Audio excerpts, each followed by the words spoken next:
தமது காணிகளை விடுவிக்க கோரி வெலிகாமம் வடக்கு காணி உரிமையாளர்கள் இன்று போராட்டத்தில் ஈடுபட்டனர்.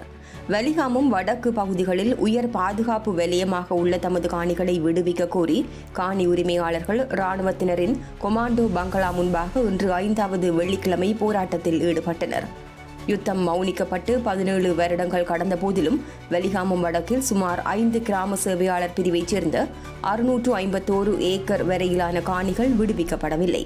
இந்நிலையில் தமது காணிகளை விடுவிக்குமாறு ஒவ்வொரு வெள்ளிக்கிழமையிலும் போராட்டங்களை முன்னெடுப்பதாக காணி உரிமையாளர்கள் தெரிவித்திருந்த நிலையில் இன்று வெள்ளிக்கிழமையும் போராட்டம் முன்னெடுக்கப்பட்டது.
இன்றைக்கு 36 ஆண்டுகளுக்கு முன்னர் இராணுவ பலோத்காரங்களுக்குள்ளாகவும் அதாவது படையெடுப்புகளுக்கு வாயிலாகவும் வெளியேற்றப்பட்ட மக்கள் தங்களுடைய சொந்த நிலத்திலே தங்களை வாழ விடுமாறு கோரி போராடி கொண்டிருக்கின்றார்கள்.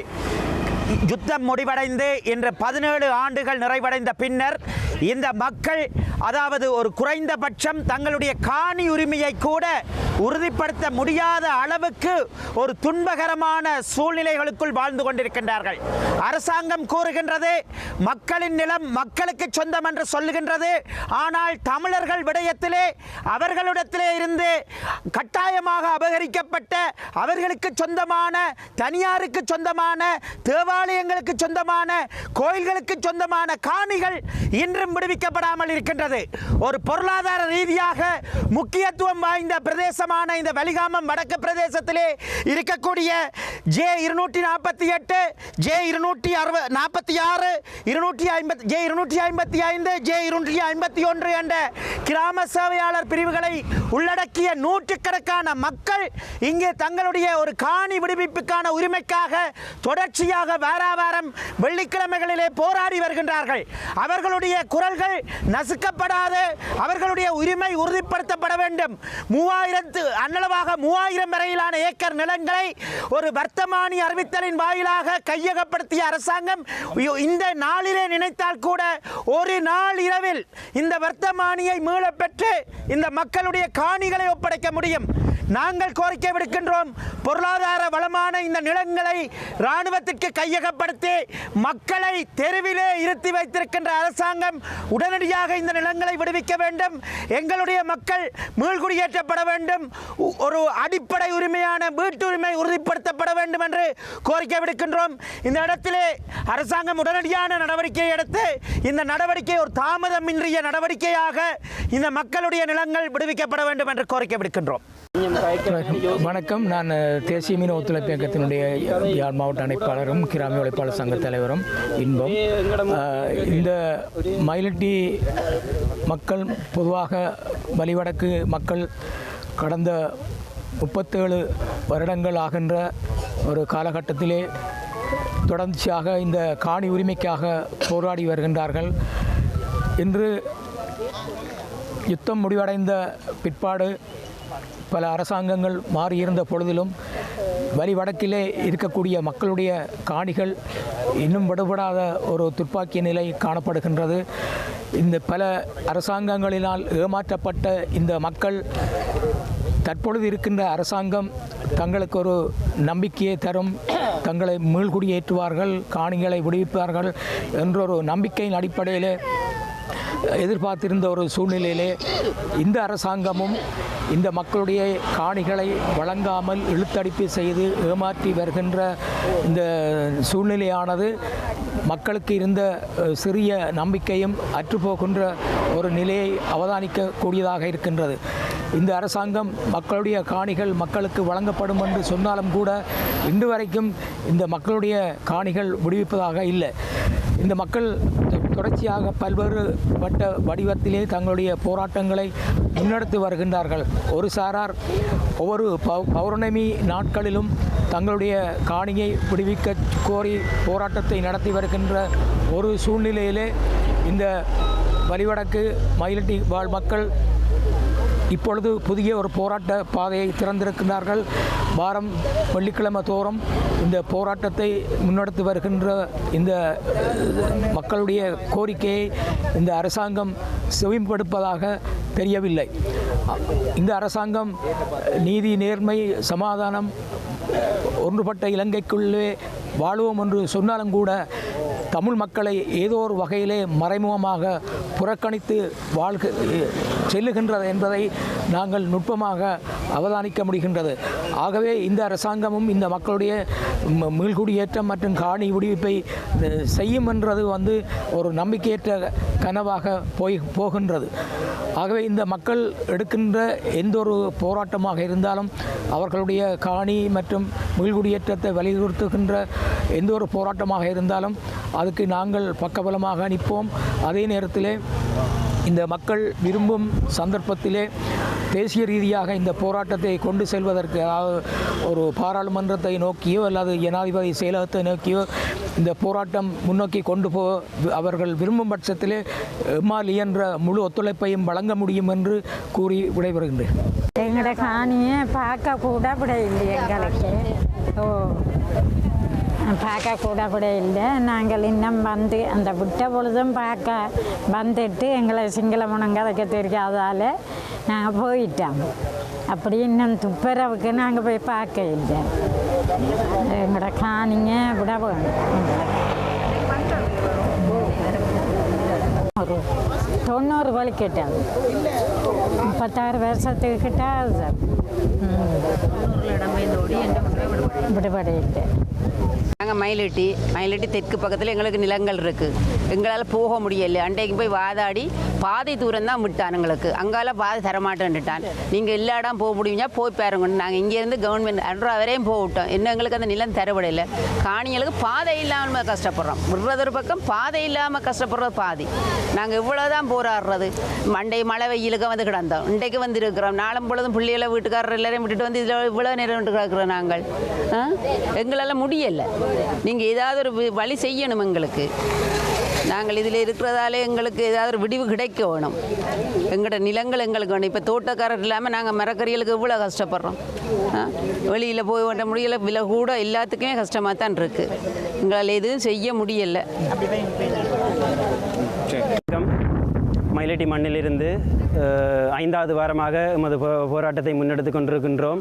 இந்த இடத்திலே பிரதானமாக ஒரு சில விடயங்களை உங்களுடன் பகிர்ந்து கொள்ள இருக்கிறேன். முக்கியமாக எமது பிரதேசத்திலே நாங்கள் போராட்டம் செய்கின்ற இடத்திலிருந்து, அதாவது நாங்கள் மயிலட்டி காணிக்க மாதா ஆலயத்திற்கு முன்னாக எமது போராட்டத்தை நடத்தி கொண்டிருக்கோம். இதிலிருந்து 1 கிலோமீட்டர் அளவு தூரத்திலே பலாலி சந்தி உள்ளது. அந்த சந்தியிலே போன வருடம் வெசாக் எவ்வாறாக கொண்டாடப்பட்டது என்று அனைவருக்கும் தெரியும். அதே போல இந்த பிரதேச மக்கள் எமது காணிகளுக்காக நாங்கள் போராட்டங்களை மேற்கொண்டு கொண்டிருக்கின்ற பொழுது இராணுவம், அதாவது பௌத்தர்கள் இல்லாத ஒரு பிரதேசம் இது, முழுமையாக தமிழர்களது பூர்வீக நிலம். அதாவது பரம்பரையாக தலைமுறையாக தமிழ் மக்கள் வாழ்ந்த இடம். இதில் நீங்கள் ஒரு பௌத்த பெருவிழாவை ஒரு அரச விழா மாதிரி கொண்டாடுறீங்க. பௌத்தத்தை வரவேற்கிறோம். ஆனால் நாங்கள் போராட்டம் செய்கின்ற இடத்துக்கு அண்மையில் அதுவும் எங்களோட காணிக்காக மக்கள் தொடர்ந்து போராட்டம் செய்து கொண்டிருக்க நீங்கள் இப்படியான ஒரு விஷயத்தை செய்ய முற்படுகிறீர்கள் என்றால் நீங்கள் எங்கள் மக்கள் மீது கொண்டிருக்கும் நிலை என்ன? அதாவது நீங்கள் என்னவும் செய்துட்டு இருங்கோ, நாங்கள் செய்கிறத தான் செய்வோம்னு சொல்கிறீங்களா? இல்லையண்டா தமிழர்களுக்கு ஒரு நீதி, சிங்கள பௌத்தர்களுக்கு ஒரு நீதி என்று அரசாங்கம் செய்யுதா என்னென்று தெரியல. ஏனெண்டா பலாலி சந்தியில் இதுக்கு முதல் ஒரு விஷயத்தை அவதானிச்சு நாங்கள் போன வருடம் அதில் ஒரு சின்ன ஒரு கேண்டீன் ஒன்று திறந்தது. அந்த கேண்டீனுக்கு முன்னால் ஒரு பௌத்த வெள்ளரசு, அதாவது பௌத்தத்தை அடையாளப்படுத்துகிற ஒரு வெள்ளரசு மரம், அதாவது ஒரு அரச மரம் ஒன்று சிறியதாக வச்சிருக்கு. எந்த மரத்தை வச்சாலும் நாங்கள் வரவேற்போம். அந்த மரம் அந்த இடத்துல வைக்கப்பட்டிருப்பது என்னை பொறுத்த வரைக்கும் அந்த சந்தி, அதாவது பலாலி சந்தியை ஒரு பௌத்த விகாரியாகவோ இல்லது ஒரு பௌத்தம் சம்பந்தப்பட்ட ஒரு இடமாக கொண்டு வருவதற்கான ஒரு முயற்சியாகத்தான் மக்கள் பார்க்கின்றனர். ஏன்னா இன்றைக்கு நீங்கள் ஒரு சின்ன கடையொன்றை கட்டியிருந்த நீங்கள் இன்றைக்கு அந்த கடைக்கு வெளியால் அத்திவேரம் கிண்டப்பட்டு ஒரு பெரிய கடையொன்று கட்டுறதுக்குரிய வேலைப்பாடு தொடங்கியாச்சு. இன்னும் ஒரு சில வாரத்தில் அது முழுமை பெறலாம். இப்படி நீங்கள் ஒவ்வொரு விஷயத்தையும் இராணுவம் மூலம் விவசாயத்தை செய்கிறீங்க, விவசாயத்தை செய்கிற பொருளை கொண்டு வந்து இப்படியான கடைகளில் போட்டு விற்கிறீங்கள். இங்கே இருக்கிற சாதாரண மக்கள் என்ன செய்கிறது? அதாவது சாதாரணமாக விவசாயம் செய்கிற மக்கள்கிட்ட காணியை பிடிச்சி வச்சுருக்கீங்க. அந்த காணிக்கை நீங்கள் தோட்டத்தை செய்து போட்டு அதை கொண்டு வந்து இங்கே விலப்படுத்துகிறீங்க. நீங்களே சில இராணுவத்தின் இராணுவ அதிகாரிகளை வேலையாக்களாக போட்டு நீங்கள் உற்பத்தி செய்கிற காய்கறிகள் முதல் ரொட்டிகள் முதல் டீ வரை எல்லாத்தையும் விற்பனை செய்ய இங்கே இருக்கிற சாதாரண மக்கள் வருமானம் இழந்து வாழ வசதியற்று இந்த பிரதேசத்தை வெளியேற வேண்டும் என்றதுதான் உங்களுடைய நோக்கமா? எங்களுடைய கேள்வி இதுதான். நீங்கள் எங்களை நாங்களாகவே வெளியேறணும், இந்த இடத்தில் வாழ முடியாது என்று சொல்லி வெளியேறணும் என்ற எண்ணத்தோடையா இவ்வளோ விஷயமும் செய்கிறீங்க. நாங்கள் ஒரு அறிக்கை ஒன்று வடிவாக வெளியிடுறோம். எங்களுக்கான நீதி இந்த இடத்துல கிடைக்கப்படாத பட்சத்தில் இந்த பௌத்த பெருவிழாவானது இதில் கொண்டாடப்படுமா இருந்தால் கட்டாயம் அந்த பௌத்த பெருவிழாவை நாங்கள் எதிர்த்தே ஆகும். இந்த மண்ணில் நீங்கள் எந்த இடத்திலும் கொண்டாடுங்கள். இது எங்களுடைய பூர்வீக நிலம், இது எங்களுடைய தமிழ் மக்களுடைய பரம்பரையாக வாழ்ந்த நிலம். அதை எங்களால் விட்டு கொடுக்கலாது. நாங்கள் நிலத்துக்காக போராடி கொண்டிருக்கிற பொழுது நீங்கள் 1 கிலோமீட்டர் தூரத்தில் பௌத்த பெருவிழா கொண்டாடுறீங்கன்னா இந்த காணிக்க மாதா கோயில் இந்த அதுக்கு முன்னால் நின்று கேட்குறேன். காணிக்க மாதா கோயிலுக்கு எங்களோட பெருநாள் பூசை, அதாவது மாசி மாதம் 2ஆம் தேதி செய்கிற பூசைக்கு அனுமதி கேட்டபோது இராணுவத்தினரால் மறுக்கப்பட்டது. உயர் பாதுகாப்பு விலையம் பாதுகாப்பு இல்லைன்னு. அப்போ நான் ஒரு விஷயம் கேட்குறேன். இன்றைக்கு நீங்கள் இந்த பலாலி சந்தியில் பௌத்த பெருவிழா கொண்டாடுறதுக்கான ஆயத்த வேலைகள் நடக்குது. அப்போ அதுக்கு வர்ற மக்களால் உங்களோட உயர் பாதுகாப்பு விலையம் என்று சொல்கிற இடத்துக்குள்ள அச்சுறுத்தல் வராதா? ஏன் பௌத்தம் வழிபாட்டுக்கு வர்ற ஒருத்தரும் அச்சுறுத்தல் செய்ய மாட்டினே தமிழ் இந்துக்கள் பயங்கரவாதிகளா? அப்படியா நீங்கள் சித்தரிக்கிறீங்க? உங்களுக்கு பௌத்தம் உங்கள் மதம் என்றா இந்து கிறிஸ்தவம் எங்கள் மதம். வழிபட விடுங்கோவன். இந்த இதில் கோயில் இருக்குது கேட்டு நாங்கள் விட்டனீங்களா? இல்லை. அப்போ நீங்கள் அதில் கொண்டாடிக்க நாங்கள் எங்களோட எதிர்ப்பை காட்டிய சரியான முறையில் இந்த நிகழ்ச்சியின் மூலமாக நாங்கள் எங்களுடைய எதிர்ப்பை காட்டியாகும். அதோட இதில் இன்னொரு விஷயம் உண்டு. எங்களோட பிரச்சனை சம்பந்தமாக முக்கியமாக பாராளுமன்ற உறுப்பினர்கள், அதாவது நான் பேர் சொல்லி குறிப்பிடல, எங்கள் மக்கள் பிரதிகள் என்று இருக்கின்ற அனைத்து பாராளுமன்ற உறுப்பினர்களும் உங்களிடம் பாராளுமன்றம் நீங்கள் இங்கே வரலாம். யாரையும் நாங்கள் மறைக்க போகிறதில்லை. யாரும் வரலாம், போகலாம். எந்த அமைப்பு சார்ந்தவர்களும் வரலாம். இந்த மக்களின் போராட்டம் சம்பந்தமாக இதில் வச்சு நீங்கள் கதைக்கிறதா இருந்தால் தனிமனே இது ஒரு மக்கள் போராட்டமாக வச்சு கதைக்கிறதா இருந்தால் யாரும் வரலாம். அரசு உத்தியோகத்தர் முதல் அரசியல்வாதி வரை யாருமே வரலாம். நாங்கள் அதை வரவேற்கிறோம். எங்களோட பிரச்சனையை கதைக்கும். இந்த இடத்துக்கு வந்தால் எங்களோட பிரச்சனை மட்டும்தான் கதைக்கும்.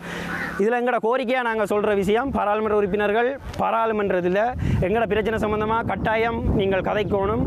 அதோடு மத குருமார்கள் இந்த அதாவது இந்த உயர் பாதுகாப்பு நிலையத்தில் 21 கோயில் இருக்குது. இந்து கிறிஸ்தவ ஆலயங்கள் 21 கோயில் என்ன விடுவிக்கப்படாமல் இருக்குது. அப்போ அந்த ஆலயங்களை சேர்ந்த மதகுருமார்கள், அதாவது ஒரு பிரபல்யமானவர்கள், இப்போ இதில் இருக்கிற சாதாரண மக்கள் கதைக்கிறதால எந்த ஒரு விஷயமும் வெளியே வராது.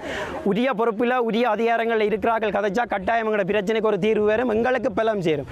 எதை ஏன் யாரும் செய்ய முன்வரீங்க? நான் உதாரணமாக சொல்கிறேன். எங்களோட இந்த கோயில் சம்பந்தமாக ஒரு பெரிய ஒரு அமைப்பு ரீதியாக இப்போ நான் பார்த்தா எங்களோட கிறிஸ்தவ சமூகம் சார்ந்து பார்த்தா ஆயர்கிட்ட நான் ஒரு கோரிக்கையை விடுறேன். எங்களோட ஆயர் இந்த வழிபாட்டு தலங்களை விடுவிக்க சொல்லி ஒரு திறந்த மனத்துடன் அவர் தனது கருத்தை கிறிஸ்தவ சமூகம் என்ற ரீதியில் எங்களுக்கு சார்பாக இந்த விஷயத்தை அவர் தெரிவிக்கணும். இந்த இடத்துல நான் ஒரு கிறிஸ்தவனாக அவர்கிட்ட கேட்டுக்கணும். அதே போன்ற இந்து குருக்கள்கிட்ட முக்கியமான பெரிய குருக்கள் இருக்கணும். அவையில் இது சம்பந்தமாக கதைக்கணும். வேண்டாம், நாங்கள் எங்களுக்கான கோயில் இல்லை. எங்களில் ஒரு ஆள் இறந்தால் தாக்குறக்குரிய சேமக்காலை இல்லை. சொந்த மண் எங்களுக்கு இருக்க நாங்கள் அகதிகளாக இடம்பெயர்ந்து இந்த வார ஆணி மாதம் 15ஓட 36 வருஷம் முடியுது. இன்றைக்கு எங்களோட மக்கள் அகதி தான். ஏன் இந்த நிலைமை எங்களுக்கு? இந்த மண்ணில் நடந்த இந்த விடுதலை போராட்டத்தால் பாதிக்கப்பட்ட மக்களில் பெரும்பான்மையான மக்கள் இந்த வரைக்கும் நிலமில்லாம் கஷ்டப்படுறேன்டா வெளிவடக்கு மக்கள். ஏன் நீங்கள் அதை கவனிக்கிறீங்கல்ல? அரசியல்வாதியோ அரசு அதிகாரிகளோ பிற மக்களோ ஏன் எங்களை கண்டுகொள்கிறீங்கல்ல? நாங்கள் என்ன தனித்து விடப்பட்ட மக்களா? எங்களோட போராட்டத்துக்கு தனிமனே காணி உரிமையாளர்கள் மட்டுமே போராடணும். ஒட்டுமொத்த சமூகமும் தமிழீழத்துக்காக போரிட்டதை நான் வரவேற்கிறேன். 2009க்கு பிறகு ஆயுத போராட்டம் மௌனிக்கப்பட்ட பிறகு எந்த தமிழ் மக்கள் ஒற்றுமையாக நின்று செயற்படுறோம்? எங்களோட காணிக்காக யாராவது ஒரு ஆள் பொதுப்பட கழிச்சிருக்கீங்களா? அரசியல்வாதி இருந்தாலும் சரி, இல்லைண்டா அரசு அதிகாரி இருந்தாலும் சரி கழிச்சிருக்கீங்களா? இல்லை, எல்லாரும் சுயநலவாதிகளாக்கப்பட்டுட்டோம். 2009க்கு முன்னர் பொதுநலவாதிகள் அனைவரும் இறந்து விட்டார்கள். இதுதான் எங்களோட கருத்து. இந்த இடத்துல அனுர அரசாங்கத்திற்கு ஒரு தகவல் உண்டு. அதாவது அனுர அரசாங்கம் ஜனாதிபதி தேர்தலை விடுங்கோ, பாராளுமன்ற தேர்தலில் 2/3 பெரும்பான்மையை பெறணும் என்று சொன்னதால் மக்கள் அள்ளி அள்ளி வாக்குகளை போட்டவர்கள் தமிழ் மக்கள் தான். நானும் வாக்கு போட்டேன். நான் அவையில் சொன்ன ஒரே ஒரு வார்த்தைக்காக மக்கள் காணி மக்களுக்கு என்று சொன்னதை நம்பி ஏமாந்துட்டோமோ ஏமாந்துட்டே ஏண்டா ஏமாந்துட்டோம்ன்ற அளவுக்கு நாங்கள் வந்துட்டோம். இப்போ கூடி யோசிக்கிறோம், நீங்கள் அதை செய்தே ஆகணும். எங்களோட காணி எங்களுக்கு வேண்டும். இராணுவத்தை நீங்கள் காரணம் கூற முடியாது. பாதுகாப்பு அமைச்சுக்கு கீழே தான் இராணுவம் இருக்குது. இராணுவத்துக்கு கீழே ஜனாதிபதி இருக்கார் இல்லை தானே? எங்கட காணியை விடணும். நாங்கள் கேட்குறோம், அமைச்சர் முதல் ஜனாதிபதி வரை இந்த மண்ணில் இதே பங்களாக்க வந்துட்டு போவேக்கையும் அவர் சொன்ன ஒரே ஒரு விஷயம், மக்கள் காணி மக்களுக்கு. நீங்கள் கூறிய வாக்குகளை நிறைவேற்றுங்கள். ஏனென்றால் எங்கட நிலம் எங்களுக்கு வேணும். எங்கட நிலம் மீட்கும் வரை எமது போராட்டம் ஓயாது. ஒருவரோ இருவரோ எமது போராட்டம் தொடர்ந்து ஒவ்வொரு எமது நிலம் எமக்கு வேண்டும். நிலம் வேண்டும், நாங்கள் இருக்க இடமில்லை. வணக்கம், என்னுடைய பேர் சிவா முருகேசு. இதுக்குள்ள விடப்படாத காணிகளில் எங்களோட காணிகளும் இருக்குது. நான் அனுர அரசாங்கத்தை இதன் மூலம் கேட்டுக்கொள்வது என்னென்னா, அந்த மக்களின் காணிகள் மக்களுக்கே என்று சொல்லிக்கொண்டே போகிறீங்கள். எப்போ காணியை விட போகிறீங்களோ தெரியாது. நானும் தான் என்னுடைய குடும்பத்தினர் இந்த எங்கள் ஊரவர்கள் எல்லாமே பொறுத்து அந்த பொறுமையின் எல்லைக்கே வந்துட்டோம். மற்றது இப்போ விடுவியல்னு நாங்கள் ஏங்கிக் கொண்டே இருக்கிறோம். அந்த ஏக்கம் உங்களை சும்மா விடாது. கர்மான்றது கர்மாவுக்கு யாரும் தப்ப முடியாது. ஏன் உங்களுக்கே பொதுமக்களுக்கும் ஒரு அரசாங்கத்துக்கும் தெரியும். மைந்த அரசாங்கமும் அவைகளும் செய்த வேலை பொதுமக்களுக்கு. இன்றைக்கு அவர்கள் மெஜாரிட்டியாக ஆட்சியில் இருந்தவர்கள் இன்றைக்கு 5 சீட்டுக்கும் குறைவாக எடுத்துக்கொண்டு இருக்கணும். அதெல்லாம் கர்மான்னு தான் என்னுடைய சொந்த அபிப்பிராயம். ஆனபடியாக அதே கர்மா எனக்கும் இருக்குது, உங்களுக்கும் இருக்குது, எல்லாருக்கும் இருக்குது. கர்மாவுக்கு யாரும் தப்ப முடியாது. ஆனபடியாக நீங்கள் அனுர அரசாங்கத்துக்கு மக்கள் தந்த ஒரு அதிகாரம், ஒரு மிக பலமான அதிகாரம், 3/2 பெரும்பான்மைக்கும் மேலோடு இருக்கிறீர்கள். ஜனாதிபதியும் நீங்களே. அப்போ நீங்கள் நினைச்சா நிச்சயமாக இந்த சந்தர்ப்பத்தில் இதை வடிவாக இந்த பிரச்சனையை தீர்த்து இந்த காணிகளை விடுவித்து மக்களை நிம்மதியாக வாழ வைக்க முடியும். அதை செய்யணுமென்றதை தான் தாழ்மையுடன் கேட்டுக்கொள்கிறேன். மற்றது திரும்பவும் சொல்கிறேன், இந்த பாவங்கள் சாவங்களுக்கு யாரும் தப்ப முடியாது. அதை நினைத்து நடந்தீங்களாக இருந்தால் நீண்ட காலத்துக்கு நீங்களும் ஆட்சியில் இருக்க முடியும். அவ்வளோத்தை தான் சொல்ல முடியும். நன்றி, வணக்கம்.